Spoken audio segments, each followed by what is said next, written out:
आप तफरी में क्या करते हैं? बिकॉज मैं देखती हूँ और काम करते रहते हैं, लेकिन मैंने ये आपसे जानना है कि अभी हम बात कर रहे थे चापलूसी की, तो सर आपका विजन है, आपकी तो है सर, और ये बहुत होता है, you know, the hero worship and kissing up to people. You are known for not doing that. आप बहुत टफ और वाइटल और सच्चे सवाल पूछते हैं. आप लाइन कहाँ ड्रॉ करते हैं कि ये सवाल नहीं पूछना या इसके आगे नहीं जाना? Okay, How do you decide that? सो मैं कोशिश ये करता हूँ खास में करंट अफेयर्स के शो में कि लाइन जो आपने कहा ड्रॉ करने, वो ये कि मैं सोचता हूँ कि अगर मेहमान की जगह पे मेरा अपना कोई फैमिली मेम्बर बैठा हो, मेरे वालिद बैठे हो, तो क्या ऐसा सवाल होगा कि जहाँ पर उनको लगेगा कि यार अब ये मुझसे सवाल नहीं हो रहा, ये मेरी बेइज्जती हो रही है, वो सवाल फिर मैंने नहीं करना. सो अगर मेरे वालिद साहब भी या मेरा कोई फैमिली मेम्बर भी if he chooses to be a politician, तो फिर मेरे पास हर राइट है उनसे ग्रिलिंग टाइप का सवाल करने का कि आप पर ये अगर ये इल्ज़ाम है, ये है वो. लेकिन कोई भी ऐसी लाइन क्रॉस करने का मेरी पॉलिसी स्टेटमेंट ये कि decency should never be compromised. I have all the right कि मैं आपसे हर तरह का सवाल पूछूं बदतमीजी किए बगैर.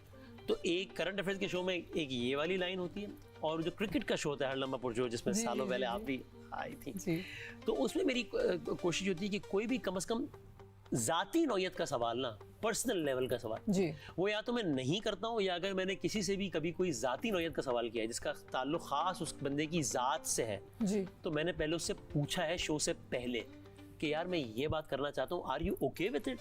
यहाँ तक कि इकरार इज अ डियर फ्रेंड ना, तो मतलब सुबह शाम साथ. वो भी जब एक दफा शो में आया और मुझे उससे उसकी जात से मुतालिक सवाल करना था, तो मैंने उससे शो से पहले पूछा कि यार क्या मैं ये सवाल कर सकता हूँ, are you okay with it. उसने इजाजत दी तो मैंने किया. तो करंट अफेयर्स में वो लाइन है कि बदतमीजी नहीं करनी, और ये हर लम्हा पुरजोश में ये लाइन है कि यार जातियात में नहीं घुसना जब तक बंदे की इजाजत ना हो. शान रमजान में ये लाइन है कि भाई पीस, हार्मनी, ये सब प्रमोट करना है. छोटे छोटे जो डिफरेंसेस उनको नहीं वो करना. लोग कितना खुश होते हैं आपका शो देख के. अल्हम्दुलिल्लाह, माशाल्लाह, रमजान इतना खूबसूरत गुजरता है. And I think that's excellent. और लोग सेफ और कंफर्टेबल फील करते हैं आपके शो में आने से, किसी भी शो में, which I really appreciate. may Allah keep it like this इंशाल्लाह. आमीन. may Allah do the same for me. इलाही आमीन भाई, और इंशाल्लाह. अच्छा, मुझे बताएं कि आपने बात की एक्सटर्नल प्रेशर्स की और कुछ डेंजर्स की, राइट, जो कि that come with being brave. So आप उनको कैसे डील करते हैं? Because एक you know आप you deal with a lot of powerful people and you ask a lot of tough questions, और ये चापलूसी का मुल्क है, and when you don't do that and your life can be in danger, how does your family, आपकी family कैसे react करती है इस चीज़ पे, और आप कैसे रिएक्ट करते हैं और फिर अगले दिन दोबारा जाके शो करते हैं? करेक्ट. एक तो दो चीज़ें, बहादुरी में और बेवकूफ़ी में भी फ़र्क होता है. तो आपको ये भी, यानी जो भी हमारी फील्ड है हम सब की, मुझे लगता है कि ये एक टेस्ट मैच है, ये T20 नहीं है. तो इसमें आपने पिच पे खड़े रहना है, आपने बोल्ड नहीं होना. बोल्ड हो जाएंगे तो आपको पवेलियन वापस जाना पड़ेगा. तो आप ये भी ना करें कि आप छक्का मारने के चक्कर में 2 बॉलों पे छक्के मारे, तीसरे पे बोल्ड हो जाए और इनिंग्स ही खत्म हो जाए. कोशिश होनी चाहिए खड़े रहो, रन बनते रहेंगे. कभी बहुत सख्त ओवर आएगा सामने तो आपको सारा ओवर टुक टुक करना पड़ेगा जिसमें एक भी रन नहीं बनेगा. लेकिन फिर लूज बॉल भी आएंगे, उस पर छक्के भी मारते हैं आप. सो एक तो ये भी है कि आपको वो लाइन में ये नहीं कि आज मैं इस एक्सट्रीम पे खड़ा हूँ कि आज अगर मुझे अच्छा लग रहा है तो ये इसकी अच्छाई में सारी हदें पार कर दी मैंने और उसकी बुराई में सारी हदें पार कर दी, और कल एक दूसरी पोजीशन पे खड़ा हो गया मैं. तो एक तो मैं ये भी कोशिश करता हूँ. बाकी मुझे लगता है कि देखिए हर फील्ड के कुछ प्री रिक्विजिट्स होते हैं, तो ये इस फील्ड का प्री रिक्विजिट है कि आप कुछ खतरात या कुछ चीज़ों के लिए तो तैयार रहें, और अगर नहीं कर सकते तो फिर आप दुकान खोल लें, फिर कोई और काम करें, बिजनेस कर लें हम. सो शुरू के 1.5, 2, 3 सालों में ऐसे बहुत सारे एक्सपीरियंसेस हुए कि जब बहुत डायरेक्ट थ्रेट ये वो, और तब ज़रा ज़्यादा वो भी होता था कि यार ये तो यूँ हो जाएगा. फिर एक टाइम आता है कि आप उसके आदी हो जाते हैं. अगेन मैं इसका मतलब मैं ये नहीं कह रहा कि जिसने मेरा जो करना है कर ले, नहीं. आपको हर रोज एक बड़ा सेंसिबल डिसीजन लेना चाहिए कि अच्छा मैंने ये बात अगर करनी है तो इस तरीके से कर दूं, ऐसे कर, वो अलग बात है. लेकिन फिर आपको थोड़ी सी आदत हो जाती है कि यार अभी तो ये ऐसी है. कितने सालों से कर रहे हैं सर? 2006, 18 इयर्स. 2006 से मैंने खबरें पढ़ना शुरू की थी. 2006 से? अरे वाह, अब ये ना कहेगा मैं आपको बचपन से देख रही हूँ, प्लीज. मैं आपको बचपन से नहीं देख रही, लेकिन मैं आपको जब से देख रही हूँ वैसे के वैसे ही हैं. I'll give you this much. माशाल्लाह, you look great. मुझे बताएं कि पाकिस्तान में जर्नलिज्म में सबसे बड़ा चैलेंज क्या है? चैलेंज यही है कि पाकिस्तान में जर्नलिज्म 100% कभी भी जो है ना वो नहीं हुआ एक अनबायस्ड. हाँ, दो चीज़ें. एक तो ये कि आपको एज ए जर्नलिस्ट कभी भी खुल के खेलने का मौका तो आपको किसी भी दौर में नहीं मिला है। अब आपको खुद भी ना आइडिया, कुछ दौर आते हैं कि जब आपको बहुत खुल के खेलने का मौका मिल जाता है, कुछ दौर आते हैं आपको लगता है कि बहुत, तो बाउंड्रीज जो है ना वो चेंज होती रहती है, ये सबसे बड़ा चैलेंज है। एंड एज आई सेड कि अगेन अभी आपको डिसाइड करना होता है कि without compromising on my ethics मैं किस तरीके से सेफली कर इस तरह ये एक करना। आर्ट है। हाँ। ये एक एक्चुअल आर्ट है कि आपने जिंदा भी रहना है और आपने किसी को ऑफेंड भी नहीं करना और आपने और किसी की चापलूसी भी नहीं करनी, चापलूसी भी नहीं करनी और आपने अवाम के लिए सवाल पूछना है because you are working for the public basically, they are relying on you. आपका जब शो देखते हैं इनकी एक एक्सपेक्टेशन है, so you have to and you know on another level मुझे ये भी लगता है कि जिस तरीके से मतलब I don't anyone can disagree, लेकिन जिस तरीके से रोज़े मैशर मुझसे बहुत सारी और चीज़ों के बारे में सवाल होगा, मुझे इस बारे में भी सवाल होगा कि यार अगर तुम्हारी कोई औकात नहीं थी और हमने तुम्हें ऐसी जगह पे बिठा दिया कि जहाँ पर दो लोगों ने तुम्हारी बात सुनी है, तो वो उसका हक अदा किया है कि नहीं किया है। So I think ये बहुत ज़रूरी है, इसको जो है ना इबादत बड़ी खूबसूरत थिंकिंग भी है। करना कोई चाहिए। ऐसा इंटरव्यू था जो आपके जहन में जो बहुत चैलेंजिंग था, आप बात कर सकते हैं इस पे? चैलेंजिंग इन द सेंस कि ये धमकियों के अलावा मुश्किल हो या सवाल ठीक से ना, जो भी आपके जहन में कोई बैठता है इंटरव्यू जिंदगी का कोई भी जो या बहुत प्रोमिनेंट था या बहुत मुश्किल था आपके लिए? अच्छा, जो प्रोमिनेंट था, जो बहुत एक्साइटिंग था, वो तो बेनज़ीर भुट्टो साहिबा का था। मैं न्यूज़ कास्टर था और मैंने उनका इंटरव्यू किया। और हाँ, और आप तो बहुत नए न्यूज़ कास्टर हो। हाँ, मैं फील्ड में आया मुझे सवा साल हुआ था शायद। तो वो इंटरव्यू, और वो इंटरव्यू अचानक लाइनअप हुआ था। मैं दुबई टाइम के मुताबिक हमारी शिफ्ट खत्म होती थी दोपहर 3 बजे, सुबह 7 बजे शुरू होती थी। तो मैं, और उस ज़माने में सिंगल एंकर होता था, अभी तो 2 लोग खबरें पढ़ रहे होते हैं ना, ज़माने में एक ही होता था। तो मैं खबरें पढ़ रहा था, 2:57 पे मैंने बस वाइंड अप करना था। जब मैं वाइंड अप करने लगा तो हमारी प्रोड्यूसर थी, मुझे नाम भी याद है उनका, नवीन जैदी नाम था। उन्होंने मुझे कान में कहा कि बदामी अभी खींचो। तो खींचो का मतलब होता है कि अभी कुछ करना है हमने, वो क्या करना है, अभी बस खींचो।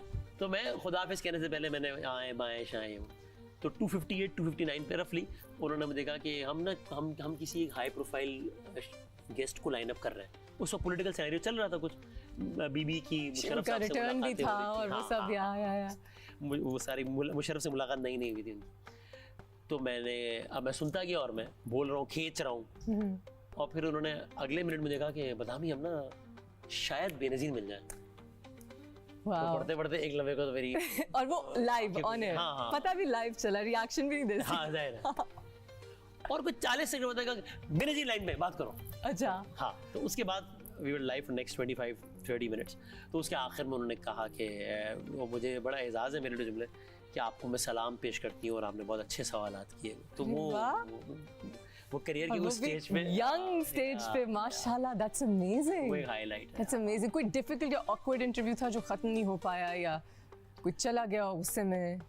हाँ। आप नाम लिए बगैर भी कह सकते हैं अगर आप कंफर्टेबल हो। मेरा बड़ा एहतराम का ताल्लुक कभी भी है। जमाते इस्लामी के अमीर थे मुनव्वर हसन साहब। अच्छा। हाँ, तो उनसे जब मेरा एक इंटरव्यू हुआ तो उन्होंने मुझे किसी बात पे कहा, मुझे बात भी याद नहीं आ रही, उन्होंने कहा कि ये आप नहीं बात कर रहे, ये आपने अमेरिका से डॉलर लिए हैं बात कर रहे हैं और आप अमेरिका के एजेंट हैं। तो मैंने उनको याद दिलाया कि सर वो पिछले प्रोग्राम में आपने मुझे किसी और पार्टी का एजेंट करार दिया था जो अमेरिका से बिल्कुल अपोजिट था।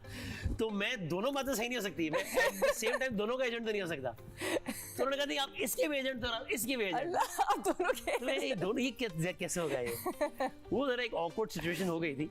लेकिन मैंने उस इंटरव्यू के बाद उनके साथ बैठ के चाय पी। मैं कहा सर ये जो हुआ है टेलीविजन, आपकी राय थी, ठीक है, आई रिस्पेक्ट दैट, लेकिन अगर आप माइंड ना करें तो I would like to have a cup of tea with you after the show.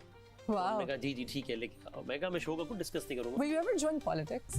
No, You're I'll so not. intelligent politically. I hope so. अच्छा, so अब मैं जितना बता सकता हूँ ये बता देता हूँ कि मुझे I had a chance, अच्छा, an opportunity, और वो भी बड़ी सेफ और बड़ी ल्यूक्रेटिव। Okay. हाँ, हर एतबार से।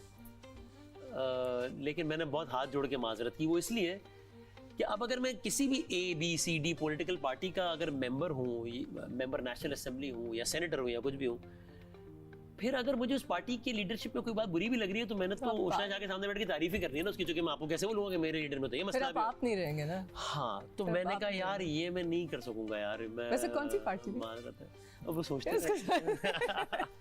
तो बताइए कोई ऐसे सवाल हैं पाकिस्तान में जो पूछने चाहिए लेकिन नहीं पूछे जाते जर्नलिस्टिक पर्सपेक्टिव से? कोई टॉपिक्स हैं जिनको अटेंशन चाहिए और उस पर अटेंशन नहीं जा रही है? अच्छा, यूँ तो आप देखिए तो बहुत सारे ऐसे टॉपिक्स हैं जो कि I will be honest with you कि जो अनफॉर्चुनेटली रेटिंग्स की दौड़ की वजह से जो टॉपिक्स कॉम्प्रोमाइज हो जाते हैं उन पर बात ही नहीं होती, और उसमें दो तरफा जिम्मेदारी है। ज़्यादा जिम्मेदारी हम लोगों की है, इससे पहले कि मैं ये कहूँ कि ज़्यादा जिम्मेदारी हमारी इसलिए कि अगेन अगर हम किसी जगह पे बैठे हैं तो हमारी कुछ रिस्पॉन्सिबिलिटीज़ भी हैं जी। और थोड़ी सी जिम्मेदारी है, वो कितना परसेंट है वो लोग को डिसाइड कर लें, वो लोगों की भी है। मैं एक यूनिवर्सिटी में था तो वहाँ पे ना उन्होंने कहा कि जी वो उन्होंने बड़ी पूरी प्रेजेंटेशन करके बताया कि देखिए पाकिस्तान के प्राइम टाइम चैनल्स पे जो है ना पिछले इतने दिनों में हेल्थ के इश्यूज पे जो है ना सिर्फ 0.001% ए टाइम दिया गया प्राइम टाइम पे। अगर यही टाइम इतने के बजाय इतना % दिया गया होता तो जो पाकिस्तान में हेल्थ के मसाइल इतने कम होते और सारा कुछ। तो जब मेरी वो एक कॉन्फ्रेंस थी यूनिवर्सिटी में, तो जब मेरी बारी आई तो मैंने कहा सर बात ये है कि I completely agree with what you are saying, लेकिन बात ये है कि टेलीविज़न है और वो दिखाते हैं आप जो कि लोग देखते हैं, जो कि 100% सही लॉजिक नहीं है। मैं बार बार कह रहा हूँ मेरी भी रिस्पॉन्सिबिलिटी कि मैं हर चीज़ पे बात करूँ। हाउएवर मैंने कहा सर अभी आपने ये पेश किया कि अगर ये पाकिस्तान के चैनल्स ने हेल्थ पे बात की होती तो मुल्क में हेल्थ के मसाइल इतने कम हो गए होते। मैं कहा गुजारिश ये, इस मुल्क में एक चैनल है वो है ही हेल्थ के नाम पे, उसका तो नाम ही इसी नाम पे है, सेहत के नाम पे। तो वो कितने लोगों ने देखा है आप में से पिछले 1 महीने में, बताया जरा कितने देखा? टीवी। हाँ तो कहने लगे किसी ने नहीं देखा। तो मैं कहा यार फिर बैठ के लेक्चर ना दो ना यार, वो तो पूरा चैनल ही हेल्थ टीवी है यार, उसको नहीं देख रहे आप, वो बंद हो जाएगा क्योंकि आप देखना ही नहीं। तो बैठ के ना ये बड़ा फैशनेबल है बात करना कि यू नो व्हाट, आपको इस पे भाई देखो भी तो सही ना, मैं क्या दीवार से बातें करूंगा? हमें भी ये कहा जाता है कि आप लोग वही सास बहू ड्रामे बनाते हैं, हमारी भी एक रिस्पॉन्सिबिलिटी है दूसरा कंटेंट बनाना, और मैंने बनाया हुआ है। लेकिन वो आप देखें तो सही, मतलब किसी ने आपको तो मेरे वो सास बहू वाले याद हैं और आपको वही याद है, आप देखने वाले बने, हम बनाने वाले बन जाएंगे। अब ये कि या तो बदामी साहब बैठ के ना जरा निकालें दो बड़ी बड़ी और ये टेबल पे हाथ मारें, आवाज भी ऊंची करें, पॉपुलर नैरेटिव अपनाएं तो ठीक है, वरना वो तमीज तहजीब आप जनाब तो वो जमाना तो बहुत पीछे चला यार, चेंज करो। अब आर्ट वाइज भी जब मेरी अम्मा ड्रामों में काम करती थी तो पीटीवी का जो ज़माना होता था, यू नो अशफाक अहमद साहब के ड्रामे होते थे, वो एक बड़ा खूबसूरत पढ़ा लिखा ड्रामा था और हमारे शोज़ भी इतने महज़ब होते थे एंड लोग बात करते थे हमारी लैंग्वेज पे, हमारे ठहराव पे। That's just kind of gone. और अब काफ़ी बदतमीज़ी आ चुकी है हर सेंस में, हर चीज़ में।